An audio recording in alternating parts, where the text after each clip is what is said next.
संयोजन अभिक्रिया। आज हम पढ़ने वाले हैं संयोजन अभिक्रिया क्या होती है। ठीक है, इसके बारे में बहुत ही आसान तरीके से इसको समझेंगे, एग्जाम्पल के साथ, बिल्कुल सरल तरीके से, जो एक बार पढ़ने के बाद आपको दोबारा पढ़ने की ज़रूरत नहीं पड़ेगी। ठीक है, इससे पहले हम पढ़ चुके हैं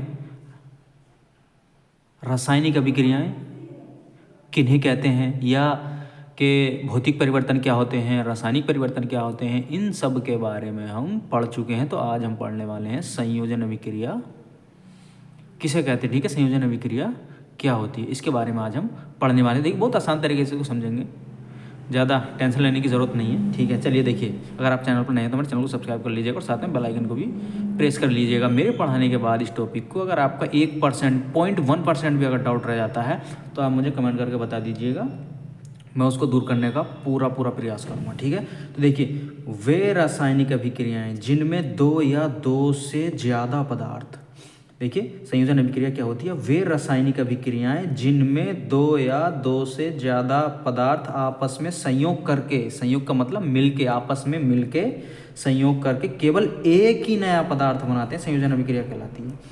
ठीक है, देखो, वे रासायनिक अभिक्रिया जिनमें या तो दो पदार्थ या दो से ज़्यादा पदार्थ आपस में मिलकर सिर्फ एक पदार्थ बनाते हैं, बस ये आपको दिखाना, केवल एक नया पदार्थ बनाते हैं, संयोजन अभिक्रिया कहलाती है। समझ में आ गई होगी ये। अगर अब भी समझ में नहीं आई तो एग्जाम्पल के साथ 100% समझ में आएगा।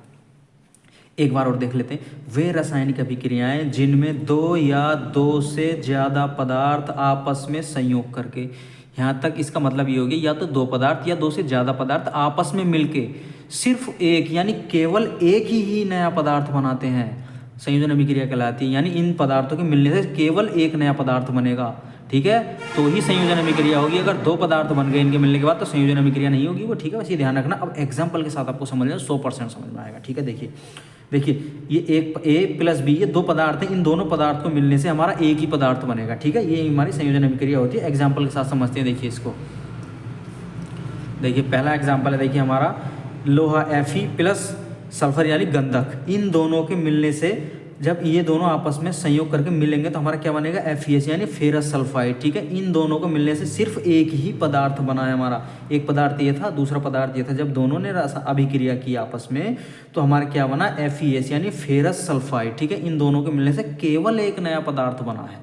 यही हमारी संयोजन अभिक्रिया। अगले एग्जाम्पल को देख लेते हैं। देखिए अगला एग्जाम्पल है, देखिए हमारा 2Mg यानी मैग्नीशियम प्लस ऑक्सीजन। जब इन दोनों की अभिक्रिया होगी, इन दोनों पदार्थों की अभिक्रिया होगी, तो इन दोनों के मिलने से हमारा 2MgO मैग्नीशियम ऑक्साइड बनेगा। ठीक है, यानी दोनों पदार्थ आपस में जब मिल रहे हैं तो केवल एक ही, देखो एक ही पदार्थ बन रहा है। यहाँ भी एक पदार्थ बना था, यहाँ भी एक ही पदार्थ, मैग्नीशियम और ऑक्सीजन के मिलने से मैग्नीशियम ऑक्साइड बना, 2Mg प्लस O2, तो देखो 2MgO बना। ठीक है, बात समझ में आ गई। ठीक है, अगला एग्जाम्पल देख लेते हैं। देखिए अगला एग्जाम्पल है सोडियम प्लस, देखो 2Na प्लस Cl2, इन दोनों के मिलने से, देखो इन दो पदार्थ जब आपस में मिल रहे हैं तो केवल एक ही नया पदार्थ बनेगा इनसे, बस दोनों के मिलने से दो पदार्थ नहीं बनेंगे। अगर दो पदार्थ बन गए तो ये संयोजन अभिक्रिया नहीं होगी। इसे संयोजन अभिक्रिया को योगात्मक अभिक्रिया भी कहते हैं। ये आपको ध्यान में रखना है, कहीं अगर लिखा हुआ आ गया योगात्मक अभिक्रिया के बारे में बताइए तो कभी कन्फ्यूज हो जाओ कि योगात्मक अभिक्रिया तो हमने पढ़ी नहीं है। तो भैया योगात्मक अभिक्रिया का मतलब भी संयोजन अभिक्रिया ही होता है। ठीक है, तो देखो 2Na प्लस Cl2, तो इन दोनों के मिलने से क्या बना, 2NaCl यानी सोडियम क्लोराइड। ठीक है, इतना पढ़ने के बाद आपको 1% भी डाउट नहीं बचा होगा। इसके बाद भी अगर आपको थोड़ा सा भी डाउट बचता है तो आप कमेंट के जरिए मुझे बता दीजिएगा, मैं उसको भी पूरा करने का पूरा प्रयास करूँगा।